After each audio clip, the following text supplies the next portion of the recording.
Hola, ¿qué tal? Estamos aquí con Luis Daniel Vázquez Valencia, profesor investigador de Flacso México, doctor en Ciencias Sociales también por nuestra institución.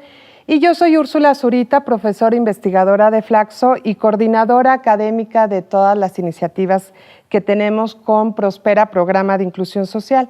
En esta ocasión quisimos conversar contigo, Luis Daniel, sobre uno de los temas, digamos, históricos en nuestro país, no solo en nuestro país, sino en muchos otros países, y países también, digamos, desarrollados, que es la corrupción.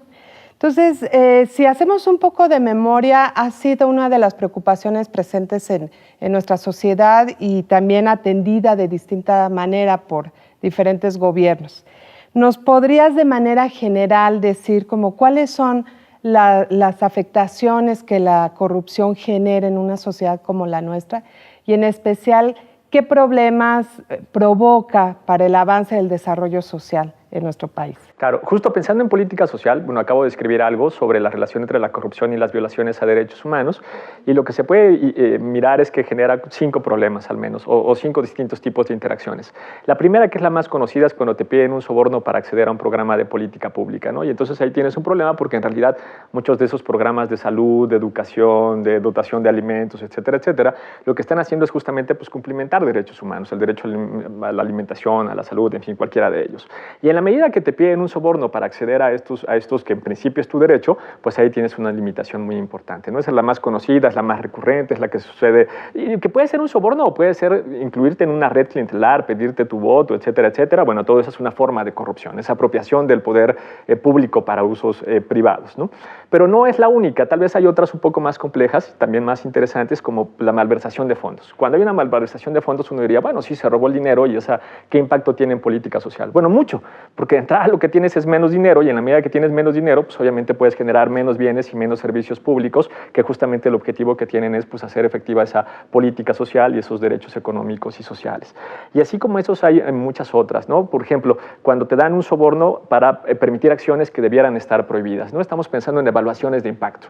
Hay una evaluación de impacto, se genera un soborno y entonces esa evaluación de impacto no es una evaluación real, ¿no? Hay una mala evaluación y eso va a tener como consecuencia pues, probablemente la generación de megaproyectos, de presas, de mineras, etcétera, etcétera, que van a violar también derechos de esas comunidades y entonces ahí tenemos también líos.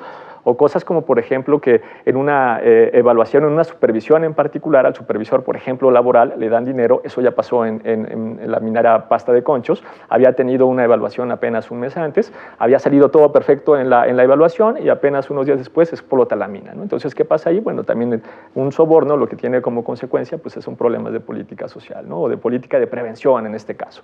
Entonces, como ves, son varios los impactos que puedes tener en distintos niveles.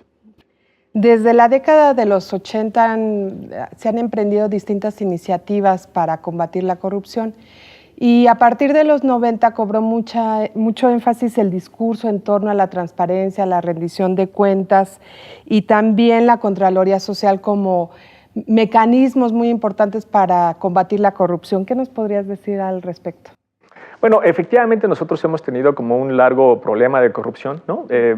Yo creo que después de justamente de la transición a la democracia en México se logró un cierto acuerdo, ahora con muchos problemas, de que, bueno, se tenía que justamente que llevar a cabo la lucha por el poder político a través justamente del voto democrático, entonces logramos más o menos fragmentar el poder político en ese sentido, digo, con todos los problemas que ahora tenemos, ¿no? En ese punto en particular, pero lo que nunca logramos fue tener una clase política que estuviera efectivamente comprometida con la transparencia, con la rendición de cuentas, con los límites incluso al poder político y en ese sentido con la lucha contra la corrupción. Eso no lo hemos logrado, por el contrario, muchas de las prácticas que antes se cometían en el viejo régimen relacionadas con justamente actos de corrupción o actos de relaciones de creación de redes clientelares o este tipo de cosas, es algo que se empieza a reproducir incluso en los partidos que se supone que eran nuevos y que justamente tendrían que comenzar a disputar el poder con nuevas prácticas políticas. No solo no sucedió, sino que se contaminaron. Entonces, el problema que tenemos, uno de los principales problemas que tenemos con la lucha anticorrupción, con la historia de la lucha anticorrupción en el caso mexicano, es que no tenemos una clase política comprometida para ello. ¿Y esta característica la podrías ubicar en los distintos niveles de gobierno, de la administración pública o...?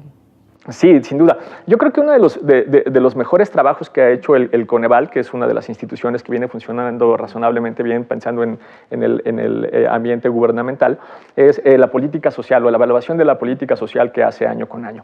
Y en esa evaluación lo que ha visto el Coneval es que nosotros tenemos, bueno, obviamente 3 tipos de programas de política social a nivel municipal, a nivel estatal y a nivel federal. Son alrededor de 250 programas a nivel federal, más o menos poco más de 2.400, casi 2.500 a nivel estatal y como 1.800 a nivel municipal. Es decir, en total México tiene más o menos 5.000 programas de política social. Y el principal problema que tenemos, sobre todo con los programas a nivel estatal y a nivel municipal, es que son programas que no tienen reglas de operación, no tienen ningún tipo de evaluación, no tienen ningún tipo de control, no tienen un padrón oficial. No sabemos si lo van a abrir un año, lo van a cerrar 4 años, si lo van a abrir el año siguiente, que justamente es el año previo a las elecciones, por ejemplo, ¿no? No hay ningún control. Olvídate de la coordinación interinstitucional y el solo hecho, además, de que se superpongan muchas veces los objetivos y las personas a las que van dedicados esos programas. Entonces, ahí lo que estamos viendo es justamente un problema de política social, por un lado, de coordinación interinstitucional básica, ¿no? De diseño institucional, por otro lado, pero por supuesto también de corrupción. Esos programas a nivel, sobre todo municipal y estatal, que no tienen ningún mecanismo de control, se convierten de forma muy clara pues, en espacios justamente para la corrupción. Y además de este esfuerzo que encabeza Coneval, ¿habría algún otro proyecto que consideres vale la pena destacar en esta...? Bueno, el más importante sin duda es el Sistema Nacional Anticorrupción, no sé si eso es en lo que estabas pensando, pero una de las apuestas más importantes que se ha tenido en los últimos años, ya llevaba varios años cocinándose, por lo menos 4 años cocinándose en el tiempo que se debatió en el Congreso para llevar a cabo la reforma constitucional por un lado, después las reformas de las leyes que integraban el propio Sistema Nacional Anticorrupción y ahora que se echó a andar recientemente, justamente a finales del 2016, principios del 2017, pues esa es una de las principales apuestas, el Sistema Nacional Anticorrupción. Tiene, como todo, en política, luces y sombras, algunas cosas pueden salir bien, algunas cosas pueden salir muy mal, algunas cosas pueden pues, no cambiar.